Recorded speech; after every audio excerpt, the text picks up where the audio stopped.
I am not great because of what I do. I do great things because I am already great.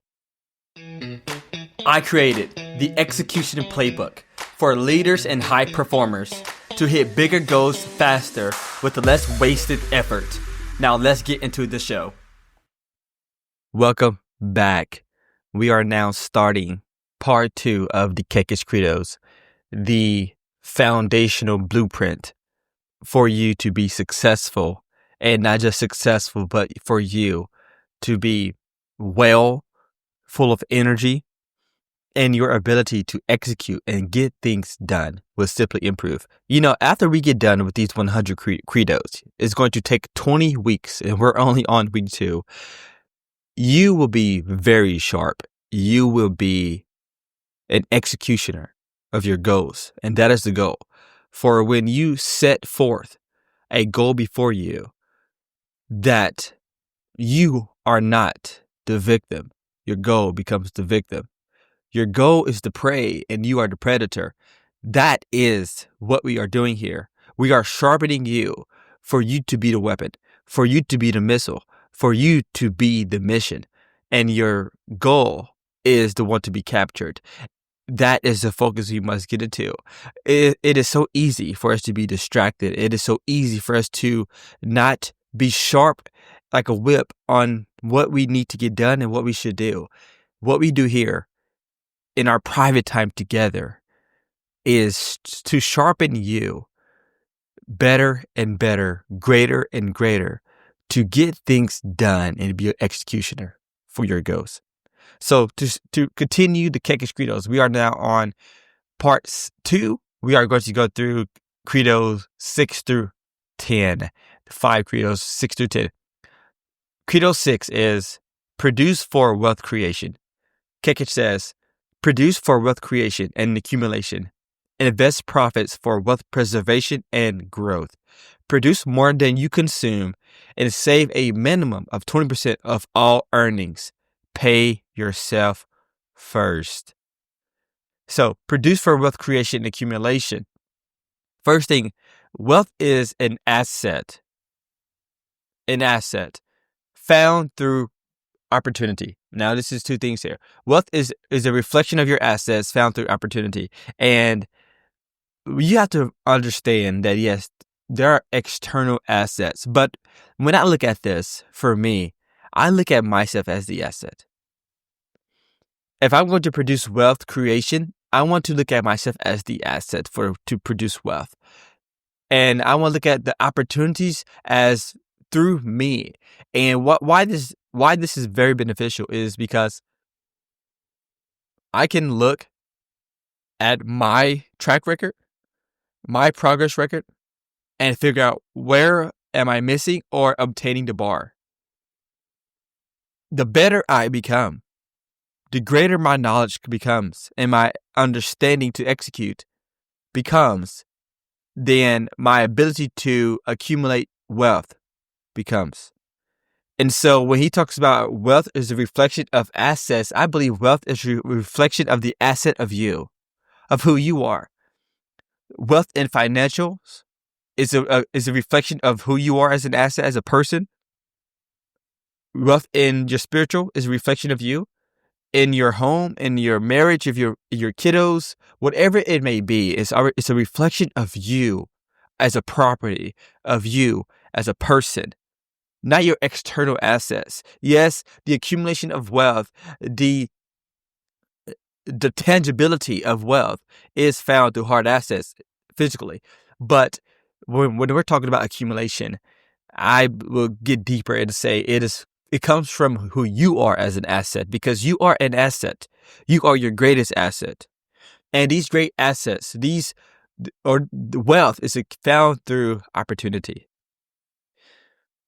I believe every person is given a groundbreaking opportunity every year, actually, an opportunity to get them out of poverty, an opportunity to not just out of poverty, but if they're already in a well position, to multiply that well position. Every year, I believe we get 3 opportunities that will shake and change everything. But because we lack imagination, because we lack the ability to imagine a possibility, we do not see what is possible through our imagination. Therefore, since we don't see it, we can't believe it. Since we can't believe it, we don't have faith to walk to it. Your opportunities will come in faith, but not fear. Fear says you can't do this. Fear says it doesn't make sense. But let me tell you, Johnny, if you're Johnny here, you're lucky you. Johnny, listen here. Every great thing doesn't look amazing in the beginning. When you're stepping out of the boat, when you're stepping into the sea, the great things don't look amazing. Only when you actually step out and leave the past behind. And in hindsight, those like, okay, this was an amazing step. But in the midst of the step, in the pathway of the step, it doesn't look great.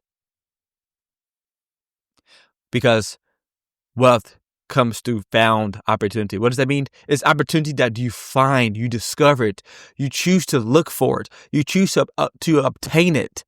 It's not just happened. It was opportunity. It's not this, oh, well, this person was born with a wealthy family, but whatever. It doesn't, none of that matters. Why? Because we still always have opportunity. You have opportunity, and you're just missing it. You're losing it. Slow down and see the things that are around you and have to capitalize. Use the art of capitalization to capitalize on the opportunity to make the most of it. What is the art of capitalization? It's taking a seed and multiplying that seed into a flower, multiplying that seed and for what is meant to be.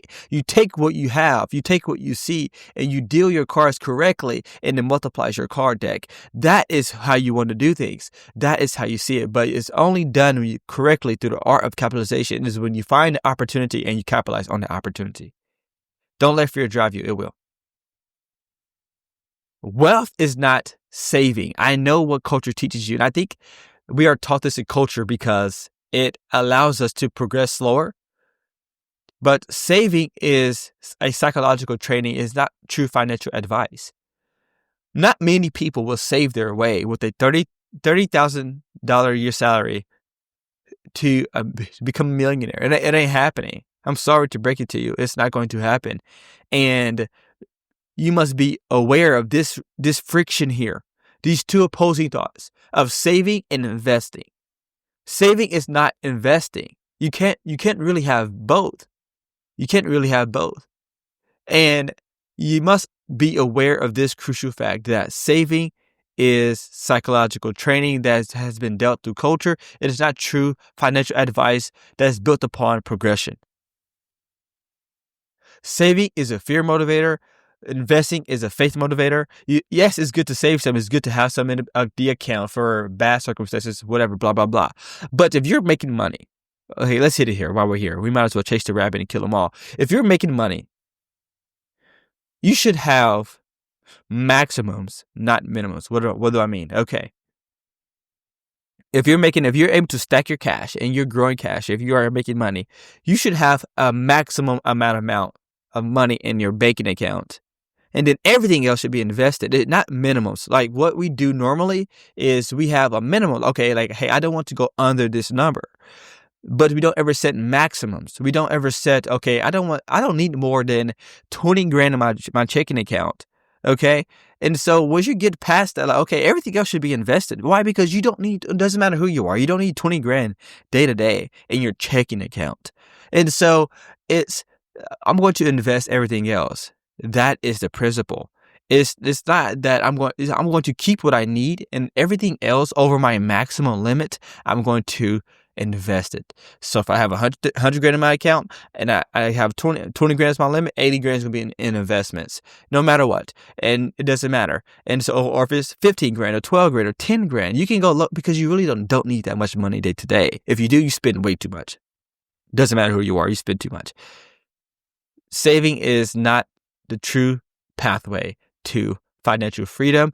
It is actually investing into who you are and multiplying who you are. And then once you become greater, then you move that over into assets that grows externally. And then he says, pay yourself first. I look at this as two parts, okay? Financially and personally. Here we go. Pay yourself first. Become your greatest asset, actually. Financially, of course, I'm a believer in Jesus, and I'm a church attender, so I pay my tithes first, of course. That's what I do.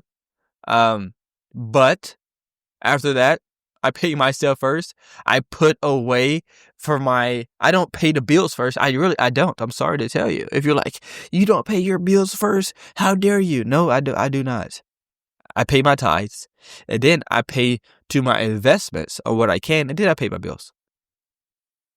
Why? Because I want to pay myself first. If I'm working for this money, why would I spend all my money on John Doe down the street? And I know people, you're like, well, because you have to live. No, I want to grow, not just live. I want to thrive, not just survive. And so to do that, I must put money into the pockets that is going to pull me forward, which are my investments. And so financially, I'm going to pay myself first of course, pay the church, and then I pay myself. I put it into different accounts, and then I pay bills. Okay? And then personally, pay yourself first. You are your greatest asset. I like how Alex Hermosi says that I'm going to invest into the S&Me 500. What does that mean? Personally, I'm going to invest all into me. I am going to go all in on me. I'm going to take my chances on me becoming the greatest thing ever. And I'm going to go all in on that. I'm going to put all of my chips on this side of the table on this one idea that I can become great. I'm going to invest into me. And you have to learn how to invest into yourself, because at the end of the day, wealth is a reflection of your personal internal assets. Lesson number 7. Success is liking who you are and what you are. He says, you're successful when you like who you are and what you are. Success includes achievement. While choosing and directing your own activities, it means enjoying intimate relationships and loving what you do in life. Now, I know this is groundbreaking for some of you, because as leaders and high performers and high achievers, we believe success is an external trophy, an achievement of getting our to-do list done. And now confidence does come from that, but true success should not breed from that. True success should be a wellspring that we can't truly quantify, but we can take part in. And what I mean by that is, like, true success should be more harmonious and not simply tangible achievements that we have on this finite world. We should be striving to be successful at things that are not transactional, but transformational. Okay? To be successful in giving, to be successful in training and mentoring without getting anything back from that. Okay? Those are the things that matters. External success without internal peace is disguised failure.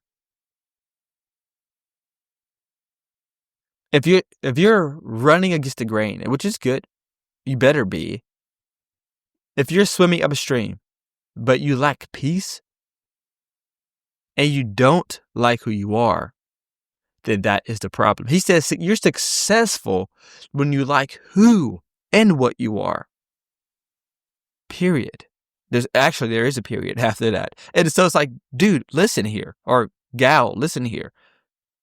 You are successful when you like who and what you are. You do not have to have any external achievements for you to feel good about yourself. Listen, I understand. The reason I make this show is because I understand that I need to get things done, that things must get done, and I must be focused on getting things done. But at the end of the day, the things on the flip side, on the other goalposts, if they don't get done, I must be okay with myself and who I am. And my identity cannot settle in the idea of getting things done. What do I mean by that? It means when you don't get done, your identity doesn't shift. You don't feel adroit because you didn't obtain the trophy. Let not your goal, your trophy, bring you self-worth. Confidence is not self-worth. Those are different. Let not your goal and trophies bring you self-worth. If I'm on a diamond hunt and I only feel great about myself when I obtain a diamond every few years, I find a diamond and like, oh, okay, now I'm great. That is not healthy. No, this is the law. I am not great because of what I do. I do great things because I am already great. Take it, digest it, and consume that. Success is not your achievements. You must break away from this. It doesn't matter what you do. Enjoy who you are. Enjoy it. He says success does include achievement. Include it. Achievement is a part of the equation, but it is not the equation. The equation does not equal to achievement. When we write our success equation out, a lot of times it's me plus action equals achievement. That's success. Well, let me tell you, that is not success. Success includes achievement, but it's not it. You must choose, he says, and direct your own activities based on what you believe is success. And your question is, because we like to work top bottom here, when you are on your deathbed and you look back at your life and the things you were to accomplish, what is the one thing you want people to say about you? One thing. I'm sure it's not, oh, he had tons of money. That guy had a lot of money. Money, money, money. I'm sure it's not, well, look, his hair was so luxurious. Pretty hair. You know? Oh, he was so fit. No. It's not about what you had. It's going to be about who you were. And those are the things that are transformational, not transactional, that are priceless and not valuable. Enjoyment is the pathway to mastery. He says it means enjoying intimate relationship and loving what you do in life. Boom. In intimate relationships and loving what you do. Remember, we said this before on previous episodes. Your ability to master anything. The equation of mastery. Enjoyment is a piece of that equation. Why? Because you will never master anything if you don't enjoy it. Because if you don't enjoy it, you will crash out when it gets hard. You will bow out when it gets hard. You will cower out when it gets hard because you don't enjoy it enough. You have to learn how to enjoy it at least 85, 90% of the time. You enjoy what you do. Yes, there's going to be times you're like, I'm sick of this, but at the end of the day, you must enjoy it. Why? Because when you enjoy something, you're going to have more vision, you're going to have more purpose, and you're going to go the long way, do the hard things to produce more fruit in what you do, and that is mastery. You do not reach mastery in anything until you enjoy who you are and what you do. Number 8, learn from the giants. Okay, Johnny, listen here. If you are surrounded by people, let's talk about your exclusive environment where only a few people are allowed to come and see you and talk to you. And then you're more inclusive where you invite, I have environments where I have 1, 2, 3, 1 to 2 to 3 groups of friends, right? I have best friend, and I have 3 of us, and then I have about 5 of us, and then there's groups where I have 10, and then about 20 where I teach. Every bi-weekly I teach about lessons of life, and people come and we talk about things for hours. But this is what I'm saying here. if I constantly only surround myself, Johnny, with people that are smaller than me. And what I mean by smaller is not just weaker or anything, but that's simply that I outperform such people in areas, in factions of life, spiritual, financial, mental, emotional, physical. If I outperform these people and I'm constantly surrounding myself by them, I am losing the game. Losing it. It says learn from giants, which means surround yourself by giants. Constantly put yourself into positions where people are smarter. Listen, you should not, or you do not have to be the smartest person in the room. And I say that intentionally. What does that mean? You should not have to be the smartest person in the room, which means if you're always the person, then you should find an environment. Then you don't have to be. You don't have to feel like you should be. You don't have to tickle and pet your insecurity and say, hey, I'm going to pet my insecurity by acting like I'm smarter than everyone. No, listen here, Johnny. You don't have to be the smartest person in the room. You don't have to be. It's okay to feel dumb. You should. Why? Because in the veil, in the pocket of dumbness is a pocket of the most progression. Ignorance is not a station belief. It's only a pocket of progress if you allow it to be. Pride blinds you from progress. Your insecurity blinds you from progress. Your ability to not see blinds you from progress. If you want to get better, see the things that you don't see. Slow down and document what's happening and look at the trajectory of your progress, of what you've been doing, and see the common thing. And that is how you become different, become better. You can do this in your actions, behaviors. Everything works this way. But you must understand that your insecurity and pride, and when you over emotionalize things, it takes away your ability to be progressive. It does. And why I'm saying this is because we will never learn from the giants if we are prideful, if we're insecure, if we're fearful. Because once we won't allow ourselves to be there and be vulnerable to the teachings, to the understandings that we don't understand. Always, always live a lifestyle of being a student rather than the teacher. Because the student will prevail the teacher when the teacher stops being the student. Giants leave footprints, not formulas. You don't need the whole equation. You don't. I'm sorry. All that you need is the next step. Hey, what did you do when you were here? Where did you step in this position when you were in this position? Where did you go when you were in this position? I don't need to see the whole formula. No, who cares? Understand what the giants done, the people that has performed before you and they get things done better than you. What did they do when they were there? How did they get through there? You don't have to recreate the wheel. You don't. You can revolutionize it though, yes. But if I can find out and understand the giants and what did they do and why did they navigate how they navigated, because they didn't just get there because of they woke up at their destination. They didn't become a giant because they grew there.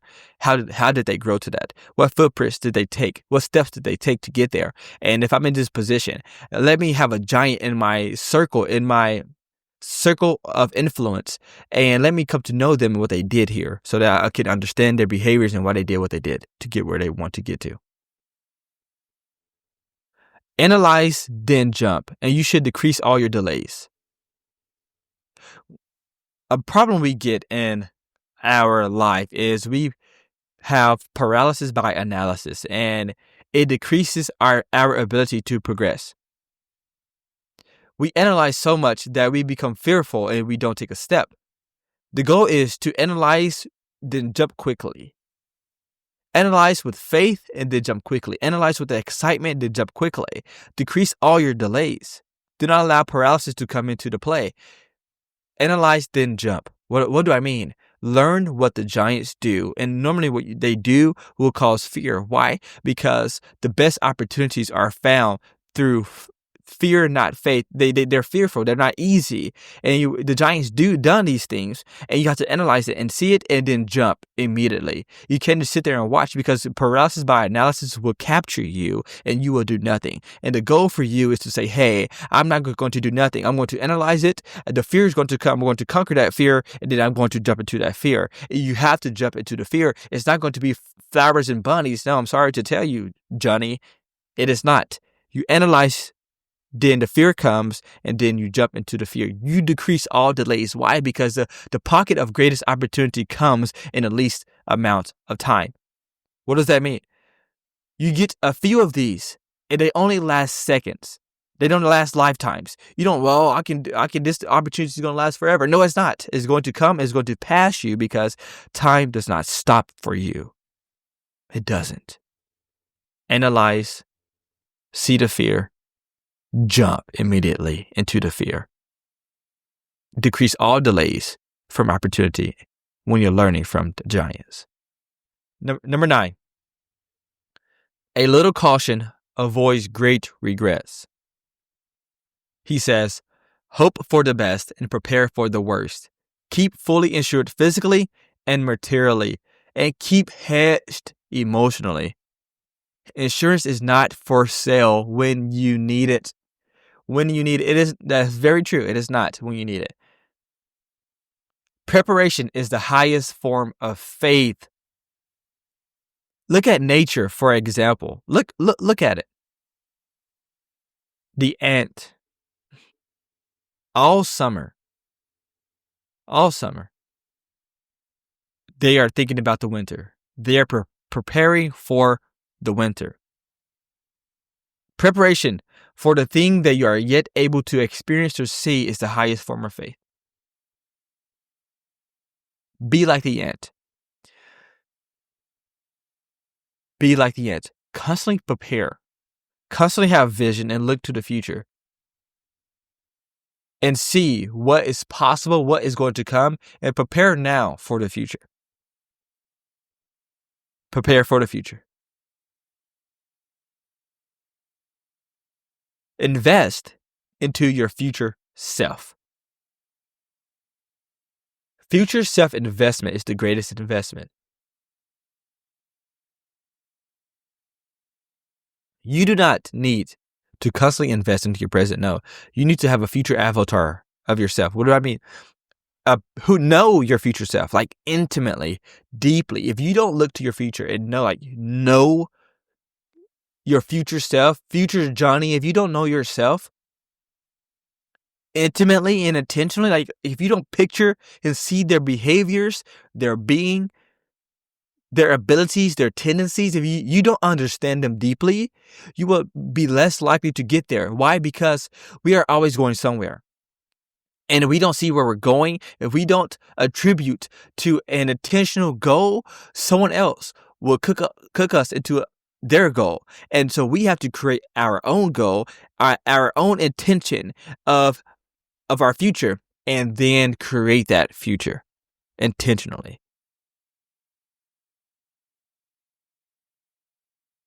Then he says, emotional hedging. Keep emotional hedged. Why? Don't be neurotic, wishy-washy, all over the place. Kill that. Become emotional hedged. Act by truth and not your feelings. Kill that. In deep psychology, in our the way our brain works is once a feeling, the initial feeling that we get, we have a small amount of time before a behavior immediately comes. Okay? What do I mean? And this is not like us actually doing something, it's us like believing in that. And so when you dig deep into your psychology, when you have an initial feeling, there's a small second, like 1 to 2 or maybe 3 second max window, where if you don't kill that belief, if it's a bad belief, and choose your own pathway, you will go down the slippery slope every single time. And we are not able to discern this as people. And it is very important for you as a leader. For leaders, this is parts for leaders. If you are a leader, keep hedged emotionally. Do things only by vision and truth, and take every step according to your future self, your future goals, and do only the things that matters most in the moment. Do not allow your emotions to prevail and become the tangibility of your environment, but keep them emotional hedged. That is your leadership maturity. And when you feel something, pull it apart. Do not allow it to be in you. Insurance is wisdom, not fear. The ant preparing for the future is not fear. It's just simply understanding. Like, hey, my future self, I'm going to put my future self, put your future self, I'm going to put my future Johnny up for success. I'm going to invest into him because he's going to come either way. And if he don't, because I died and I'm dead and nothing matters anyway. But when he does come, I invested into him. And when he gets here to the present, then we are going to be good.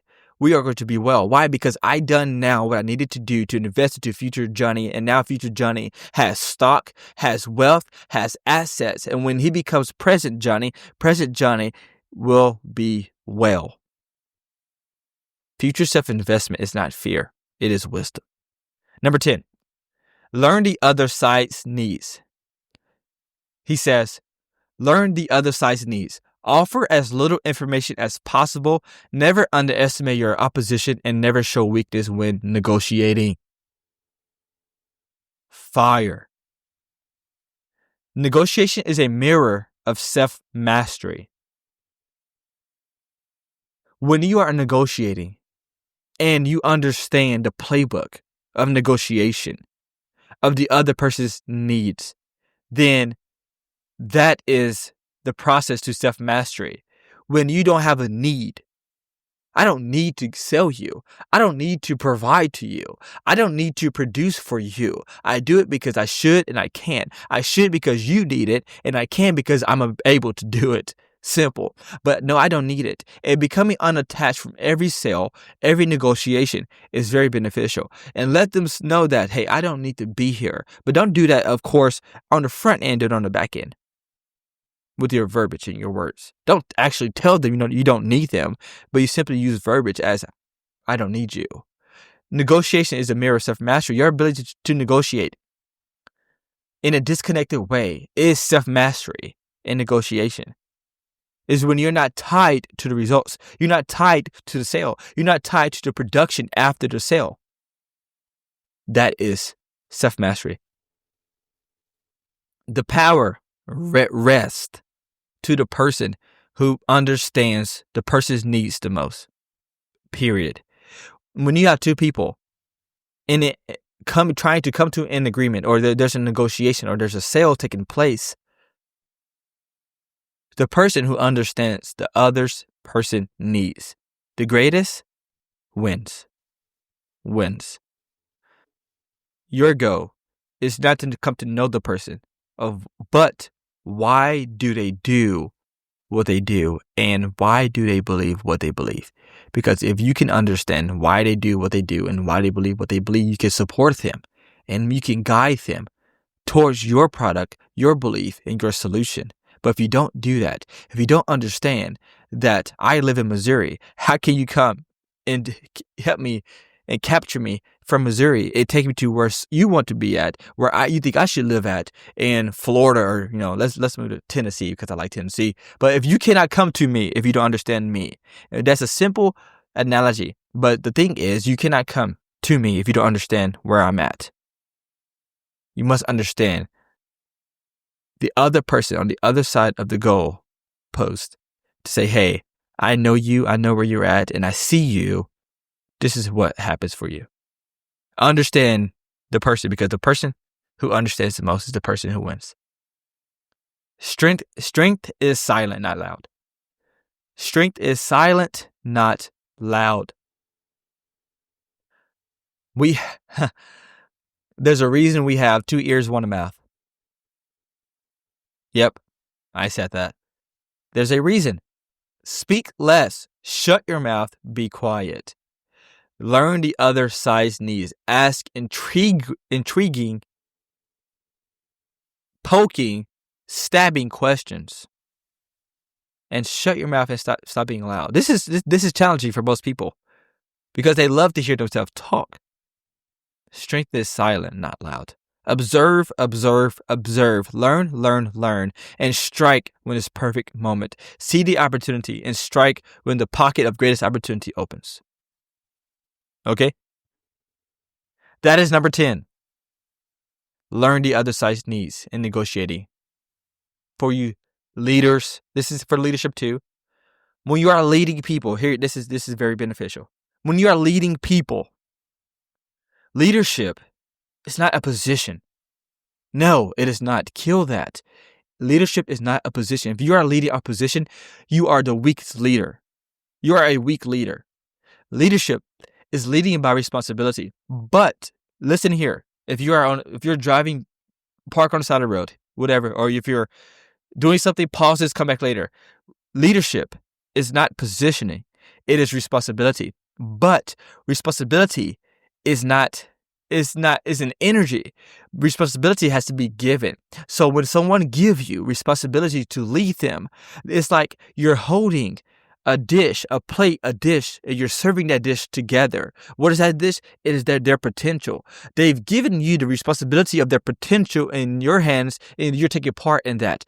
Leadership in that responsibility is very sacred and serious. And you must understand that if I'm going to lead people, I am leading them in the responsibility of helping them to become their potential future self. And if I take pride in that, that is sacred. It is not the position that I'm going to discard them and I'm going to dispute them. No, I'm going to value my people because they've given me the opportunity to help them into their potential. And I take pride in that and I take stock in that. It is not a position. It is responsibility. So I have a challenge for you because after every episode, we will do challenges now. Audit yourself, not your goals.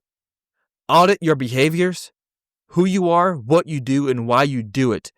Look at everything that you do and see that everything that you do, does it have a wholesome, wealthy result? Every action, every word you speak, every behavior, as time lapses on, brings back an investment to you. As you speak, as you breathe, as you walk, as you teach, as you talk, whatever you do, bring back an investment to you. So I say to you, audit yourself, not your goals. Spend 1 hour in complete honesty this week. Where am I undisciplined? Where am I unclear and unguarded? And what single thing should I change to make one area stronger? One single thing. Where are you undisciplined? Where are you unclear? And where are you unguarded? And what single thing should you change to make every area stronger? Then you execute relentlessly that one thing until it becomes part of who you are. That's all I have for you, team. I will talk to you soon. Deuces.